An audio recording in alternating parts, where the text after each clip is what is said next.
अगर आपके भी मन में अक्सर बुरे विचार आते हैं, गंदे और अश्लील विचार चलते रहते हैं, तो आपको ये बौद्ध कहानी जरूर सुननी चाहिए। एक गांव में एक जवान लड़का रहता था। वह बहुत परेशान था, क्योंकि उसका मन उन्हीं चीज़ों के बारे में सोचता रहता जिसके बारे में वो नहीं सोचना चाहता था। वह अपनी छोटी छोटी क्षणिक खुशियों के लिए अपने दिन का ज़्यादातर समय बर्बाद कर देता और फिर बाद में इसके लिए पश्चाताप करता। लेकिन वो ना चाहते हुए भी अगले दिन फिर उन्हीं आदतों को दोहराता। वह अपने माता पिता का अकेला लड़का था। माता पिता धीरे धीरे बूढ़े हो रहे थे और वो जवान, लेकिन वो कुछ भी ऐसा नहीं कर पा रहा था जिससे उसके माता पिता को उस पर गर्व हो।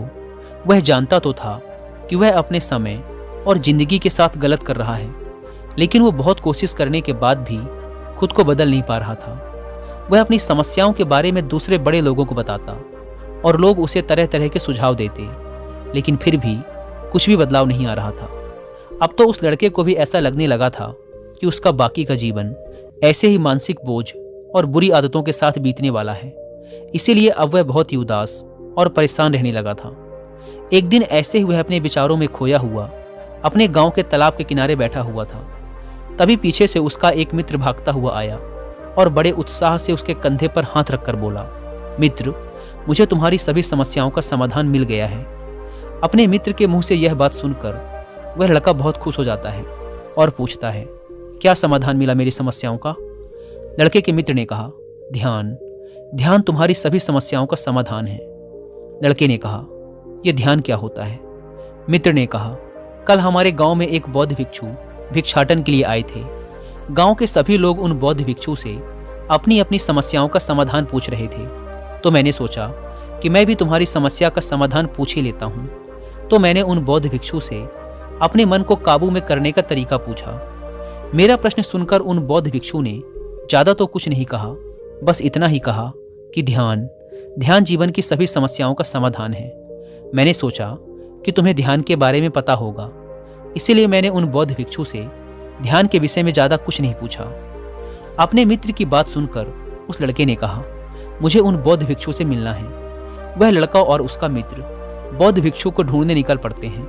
बहुत पूछताछ और खोज मशक्कत के बाद उन्हें वो बौद्ध भिक्षु बगल के एक गांव में एक पेड़ के नीचे ध्यान करते हुए मिलते हैं। वे दोनों उस बौद्ध भिक्षु के पास जाकर बैठ जाते हैं और उनकी आंखें खुलने का इंतजार करते हैं।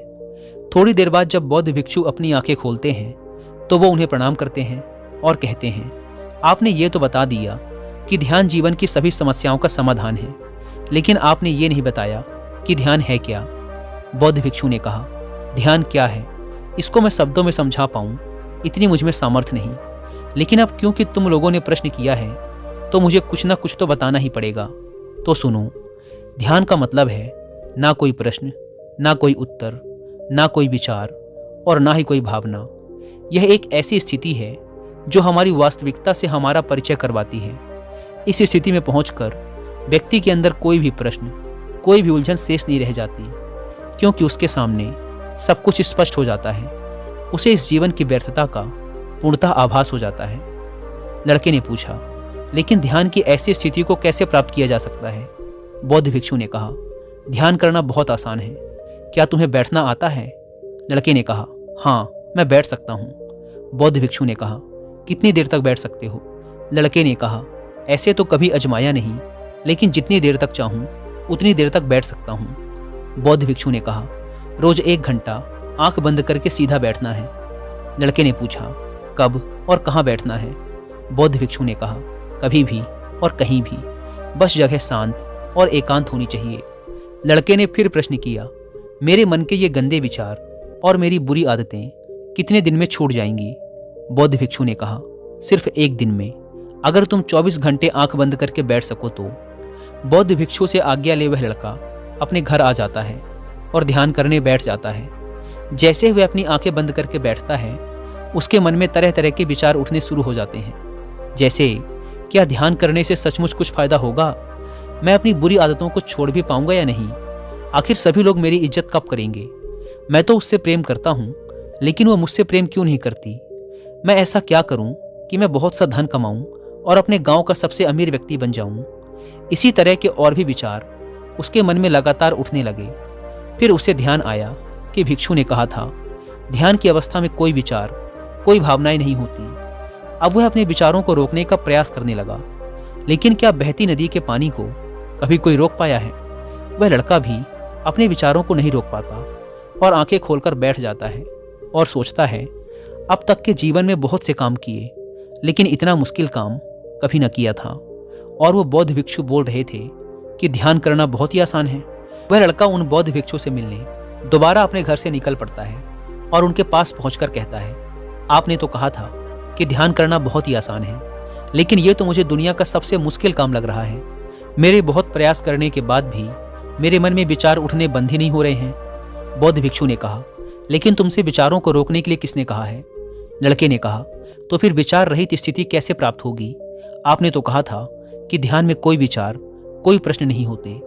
बौद्ध भिक्षु ने कहा, हमारे दिमाग में हर समय बहुत से विचार जन्म लेते हैं और मरते हैं, लेकिन हमारा मन उनमें से किसी एक विचार को पकड़ लेता है और फिर उससे जुड़े विचारों के बारे में सोचता चला जाता है। इस तरीके से हमारा मन विचारों में उलझ जाता है और हम भूल जाते हैं कि हम क्या कर रहे थे। जब तुम ध्यान करने बैठोगे तो तुम्हारे दिमाग में भी बहुत से विचार उठेंगे और खत्म हो जाएंगे, लेकिन तुम्हें किसी भी विचार का चुनाव नहीं करना, बस उन्हें देखना है। तुम्हारे मन में विचार उठेंगे और खत्म हो जाएंगे। धीरे धीरे समय के साथ इन विचारों के उठने की गति कम होती चली जाएगी। बौद्ध भिक्षु के मुंह से ये सारी बातें सुनकर वह लड़का अपने घर वापस आ जाता है और दोबारा ध्यान करने के लिए बैठ जाता है। इस बार वह लड़का बौद्ध भिक्षु के बताए अनुसार अपने मन में उठ रहे विचारों को देखता है। वह कुछ देर तक तो विचारों को साक्षी भाव से देख पाता है, लेकिन फिर उसके मन में ऐसे विचार उठते हैं जिनके बारे में सोचने से वह खुद को रोक नहीं पाता और वह गहरे विचारों में खो जाता है। कुछ देर बाद उसे याद आता है कि वह तो ध्यान कर रहा था। वह दोबारा विचारों को देखने का प्रयास करता है, लेकिन इस बार उसका मन दूसरी चाल चलता है। अब उसके मन में अश्लील विचार उठने लगते हैं। वह लड़का सोचता है कि ध्यान जैसी पवित्र स्थिति में ये अश्लील विचार क्यों उठ रहे हैं। वह अपने मन में उठ रहे अश्लील और गंदे विचारों को रोकने का बहुत प्रयास करता है, लेकिन वो उन्हें रोक नहीं पाता। उसके मन में लगातार बस ऐसे ही विचार उठ रहे थे। बहुत देर तक प्रयास करने के बाद जब वह लड़का परेशान हो जाता है तो वह ध्यान से उठकर सीधा उन बौद्ध भिक्षु के पास पहुंचता है और कहता है, मैं जब भी अपनी आंखें बंद करके ध्यान करने के लिए बैठता हूं तो मेरे मन में सिर्फ अश्लील और गंदे विचार ही आते हैं। बौद्ध भिक्षु ने कहा, कोई भी विचार अच्छा या बुरा नहीं होता, इसीलिए किसी भी विचार को बुरा समझकर उसे जबरदस्ती दबाने का प्रयास मत करो, क्योंकि हमारे द्वारा विचारों का विरोध ही उन्हें और भी शक्तिशाली बनाता है। इसीलिए किसी भी विचार का दमन करने का प्रयास मत करो, क्योंकि इस मन की प्रकृति ही ऐसी है कि हम इसे जिस चीज के बारे में सोचने से रोकते हैं यह उसी चीज के बारे में सबसे ज्यादा सोचता है। इसीलिए तुम्हारा विचारों को रोकने का प्रयास व्यर्थ है, और जिन विचारों को तुम गंदे व अश्लील विचार कह रहे हो वो विचार भी तुम्हारे जीवन का एक हिस्सा है। इंसानी जीवन को आगे बढ़ाने के लिए इन विचारों का उठना भी जरूरी है। एक बात हमेशा याद रखना कि जीवन में हम जिस भी चीज को अस्वीकार करते हैं हमारा मन उसी चीज में सबसे ज्यादा रस देने लगता है। इसीलिए जीवन की किसी भी सच्चाई को नजरअंदाज करने का प्रयास मत करो, हर चीज को स्वीकारो, तभी तुम उससे मुक्त हो पाओगे। लेकिन इसका मतलब यह नहीं कि तुम हर समय काम वासना के विचारों में ही डूबे रहो। तुम्हें यह समझना होगा कि काम वासना हमारे जीवन का एक छोटा सा हिस्सा मात्र है, पूरा जीवन नहीं। तो जीवन के इस पहलू को भी स्वीकारो और आगे बढ़ो, क्योंकि इस जीवन में इसके आगे भी बहुत कुछ जानने के लिए है। लड़के ने कहा, लेकिन हमारा मन हमारे साथ इतनी चालें क्यों चलता है? क्या हमारा मन ही हमारा शत्रु है? भिक्षु ने कहा, नहीं, मन हमारा शत्रु नहीं है। यह तो बस उन्हीं चीज़ों को अनुभव करना चाहता है जिसमें इसे आराम मिले, आनंद आए। इसीलिए जब हम कोई ऐसा काम करते हैं जिसमें शुरू में ही मन को आनंद नहीं मिलता तो हमारा मन उस काम का विरोध करता है।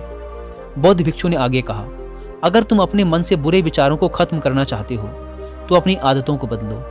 आदतों को तुम केवल तभी बदल सकते हो जब तुम्हारा मन तुम्हारे काबू में होगा, और तुम्हारा मन तुम्हारे काबू में तभी आएगा जब तुम खुद को जानोगे, जब तुम स्वयं का अनुभव करोगे, जब तुम ध्यान का अनुभव करोगे। इतना कहकर बौद्ध भिक्षु खड़े हो गए और एक हल्की सी मुस्कान के साथ उस लड़के के सर पे अपना हाथ रख दिया। इसके बाद उन्होंने अपना भिक्षा पात्र उठाया और वहां से चले गए। वह लड़का उन बौद्ध भिक्षु को जाता हुआ देखता रहा, लेकिन अब वह बहुत खुश था, क्योंकि उसे अपनी समस्याओं का समाधान मिल चुका था ध्यान के रूप में। वह समझ गया था कि उसे हर रोज ध्यान के लिए बैठना है और उसे अपने आते जाते विचारों को देखना है, लेकिन किसी भी विचार को पकड़ना नहीं है। समय के साथ वो विचार खुद ही गायब होते चले जाएंगे। साथ ही वो ये भी समझ गया था कि कोई भी विचार अच्छा या बुरा नहीं होता, विचार सिर्फ एक विचार होता है। इसीलिए विचारों का विरोध करना भी व्यर्थ है। दोस्तों, मुझे उम्मीद है कि आपको इस वीडियो से बहुत कुछ सीखने को मिला होगा। और जाने से पहले एक बार फिर याद दिला दूं